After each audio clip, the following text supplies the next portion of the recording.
testing, or not completely about testing, but quality. Quality and testing. Yeah, quality and testing. Please give her a warm welcome, and yeah, we'll give her a warm welcome. Lift off my microphone. Thanks, everybody.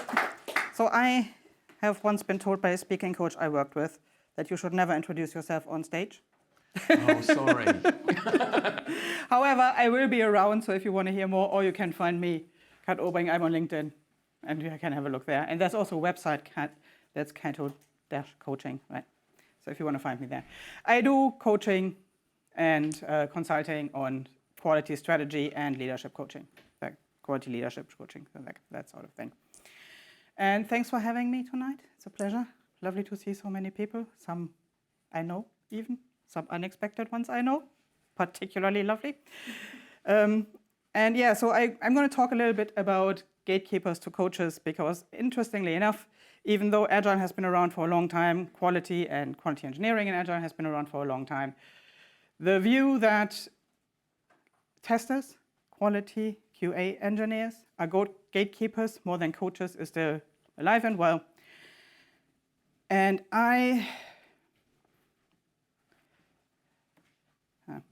there we go. So I first had the idea for this particular presentation when I was at a conference in London. I was invited to present there, and I was hanging out in the lobby, got to chat with a guy who was all excited and fired up to be there. I was like, so what do you do? I said, well, I teach teams how to do quality in Agile, and I help them test without testing becoming a bottleneck. So basically my elevator pitch, it was a little bit more elegant than that. And his face immediately changed. And he looked a little bit, I don't know, apologetic, pitiful maybe. And he said, I work with startups, pre-seed startups, and we don't have time for testing. What can I say?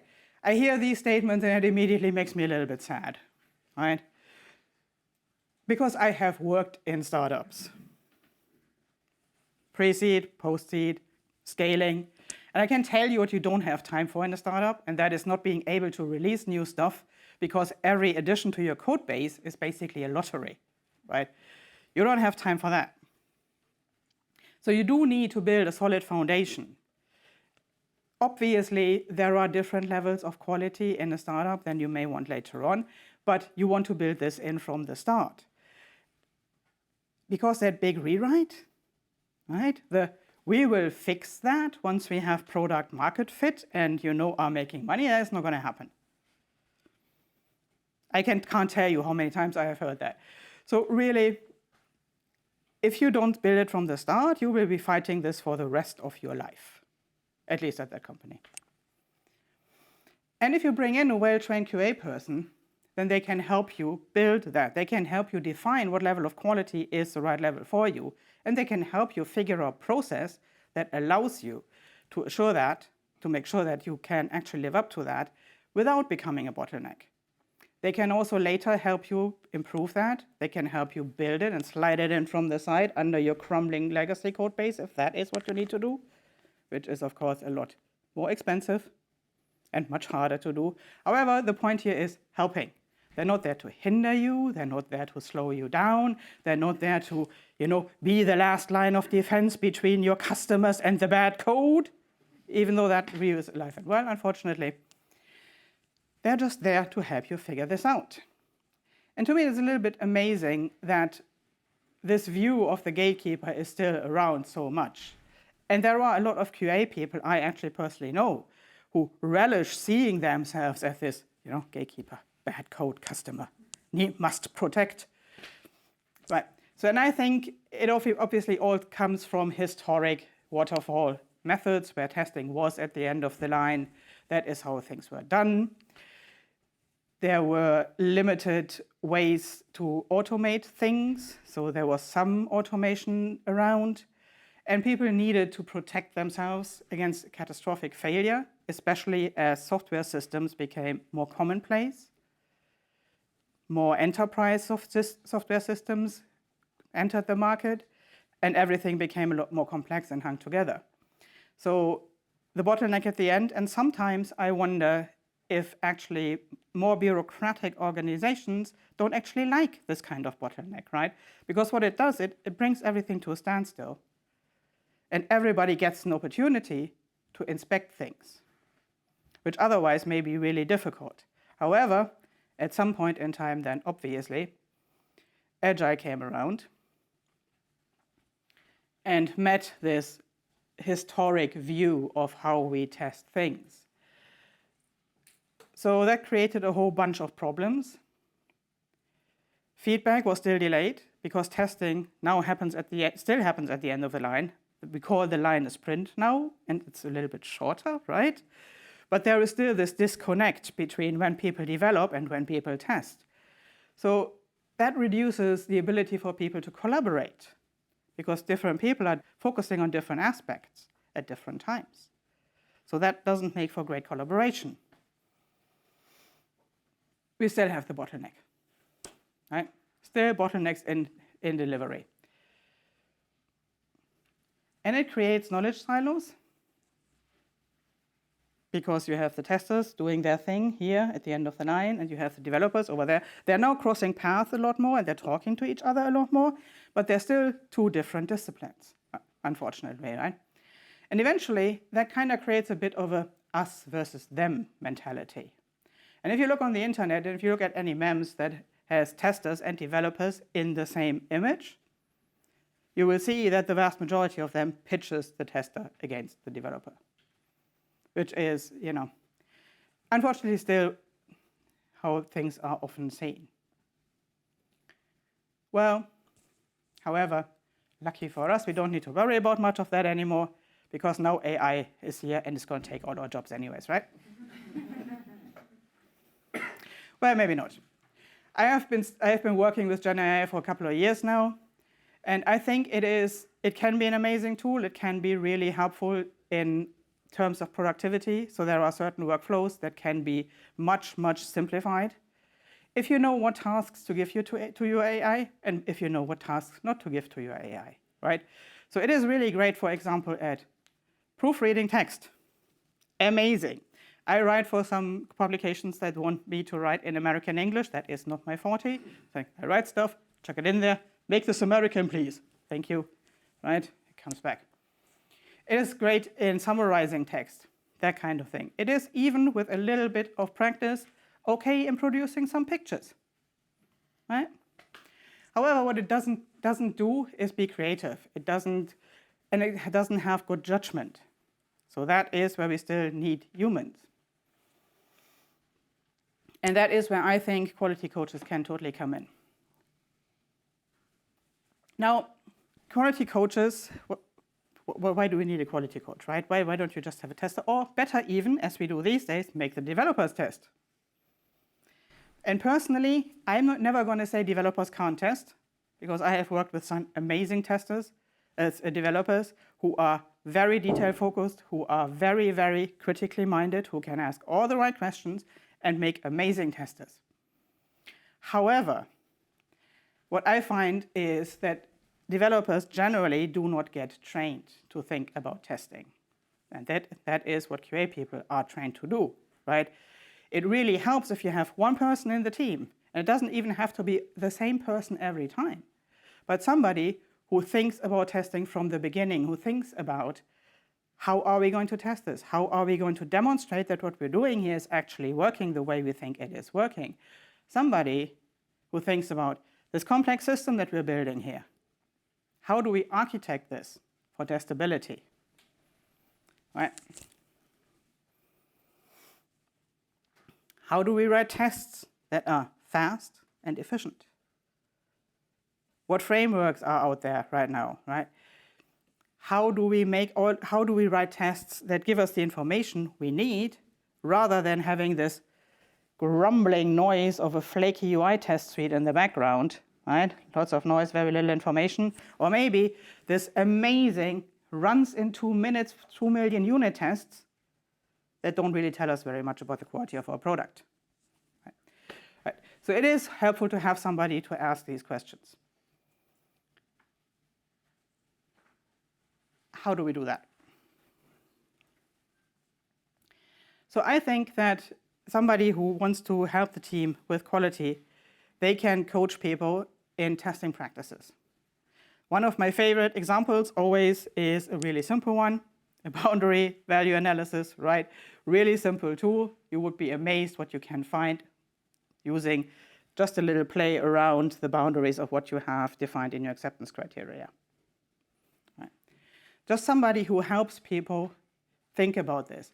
Maybe with the team together do some exploratory testing, paired exploratory testing, to again promote this idea of we are all thinking about quality. And we're thinking about preventing quality issues rather than finding bugs later on, right? Maybe they can facilitate workshops, right? Workshops where the whole team can come together and define a test strategy together. Because I have seen many, many teams where everybody writes their tests, but they're not necessarily following a strategy. They're not all having the same understanding of where the risk areas are. How many tests is enough tests? What do they test? What is the information we're after here with our tests, right? So a shared understanding of ownership of quality and ownership of quality. And then, of course, they can help build this culture of quality. And I think quality is something that everybody in the team owns. And invariably, at this point, somebody is like, yeah, but if everybody owns it, doesn't that mean nobody owns it? No, it does not. What it means is everybody understands what you mean when you say quality, what your level of quality is, because obviously something that is in a highly regulated industry, say a bank, has a different tolerance than a casual game, maybe, right? So you should build this shared understanding of quality. You define as a team what is acceptable and what isn't. And with that, a quality coach can help you. And in a shocking kind of deviation from what I normally do, I wanted to give you some really useful examples that you can take back. Right? Normally I get very theoretical at this point. So there we go. So I'm going to quickly run through how you could run a pair testing session, how you can run a task planning workshop, or maybe run a quality-focused retrospective. So that is fairly straightforward, right? And I think this sounds a little bit more formal than it needs to be. Get together with somebody, with one of your developers, sit down for 30 minutes, ask them, what are you working on? What are you doing? What are you thinking about it? What is your approach? How have you solved the problem? What is the problem in your understanding? Compare this understanding of what you're doing, right? And then test together. If you are taking the driver's seat as a tester, explain what you're doing and why you're doing it, right? So that, again, you can learn together.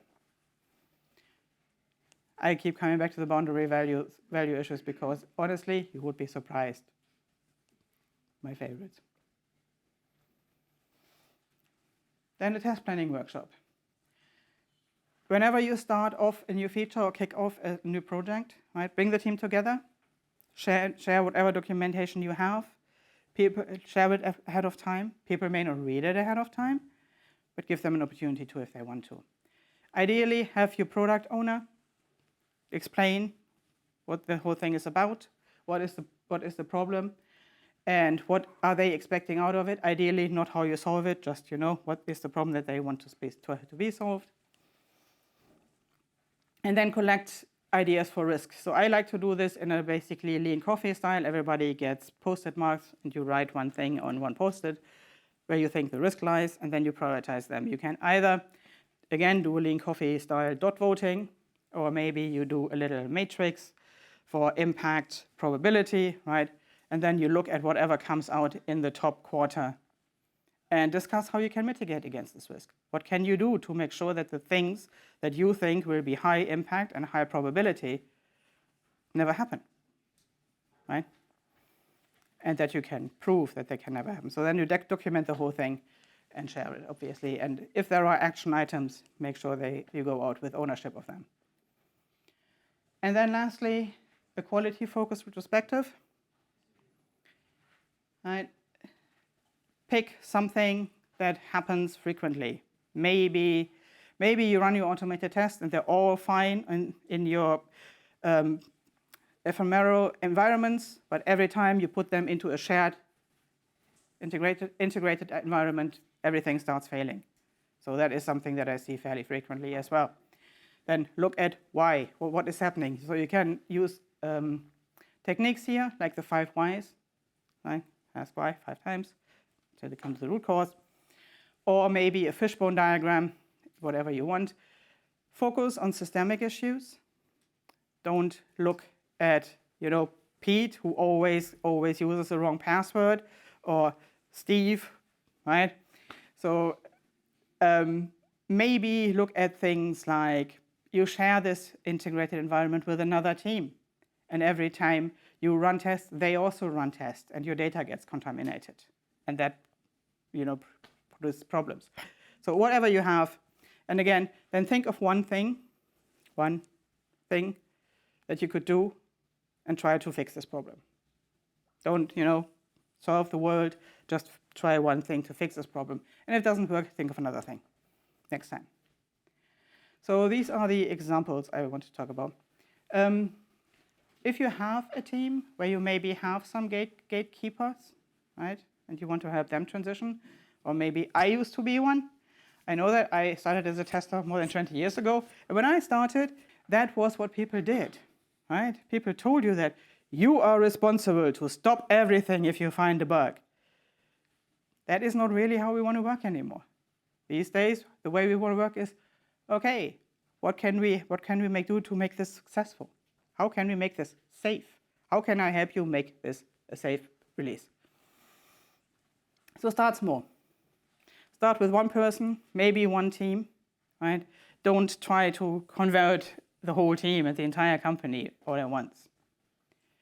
Focus on teaching them practical skills. Nobody cares about the test environment, right? People care about ways to write tests tomorrow that won't break because somebody renamed the variable somewhere. That's what people care about. So help them with that. And then document and share, right? Don't wait for people to come to you and ask you what you're doing. Broadcast. And they say, look, this is what we're doing. This is what we're doing, right? Make sure that this is really visible for everybody else. And by documenting it, you can then create shareable and reusable teaching materials. You probably want to have a look at what metrics you're collecting at this point. A lot of the QA departments I work with collect metrics like pass-fail rates, which personally I find pretty useless. It can tell you something if and only if you have a way to fix what is causing this. If your pass-fail rate is just a kind of like a little bit like a weather forecast, right? Today we have 25% fail rate. Tomorrow we have 37%. As long as you can't really dedicate time to make this go away, to make sure that all of your tests pass, which is how it should be, because you really don't want to merge anything if not all of your tests passing, right? That is not the best metric to collect in my experience. So especially if you want to try this transition from gatekeeper to coach, maybe look at things at how many collaborative test sessions happen, right? Look at things like, when do you detect your defects? So if you are doing this well, then you should see the rate of defects discovered late in the process go down, and more should be found early on. Now, you probably won't get any actual numbers on the earlier discovered defects, because obviously if somebody is writing code for a feature, they write tests, they find a bug, I don't want them to go file a ticket, discuss it with the team, right? I just want them to fix whatever they found. So you probably won't get a lot of, but you should see the number of later found defects go down. You should see your test coverage go up, probably, right? However, test coverage, again, is a metric that can be a little bit difficult or a little bit dangerous. That, however, is true for all metrics. Metrics are measurements, not goals. Right? Once more, measurements, not goals. And I don't know if anybody here has heard of the Cobra effect. Yeah, they released the Cobras.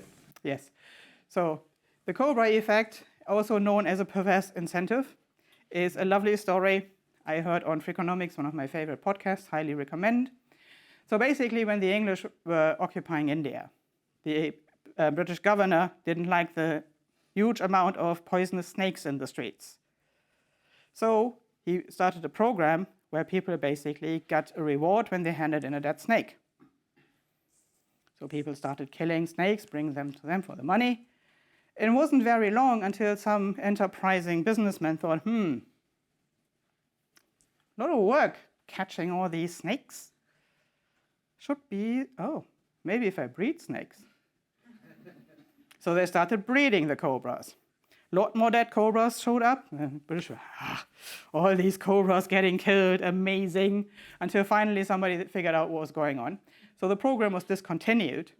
And now you have a lot of people sitting on huge amounts of poisonous cobras that are worth nothing, suddenly, overnight. So what do? Well, they release them in the streets, obviously. So they ended up with having more snakes in the streets than before the program. And that is what you mean by a perverse incentive. Sometimes, if you give an incentive and you don't think through what's happening, bad things happen. Right? Metrics are measurements, not goals. Well, so that is really all I had for you tonight. I hope you may be inspired to take one of the things home and maybe, try it next week or whenever fits in your schedule. The sooner the better, obviously.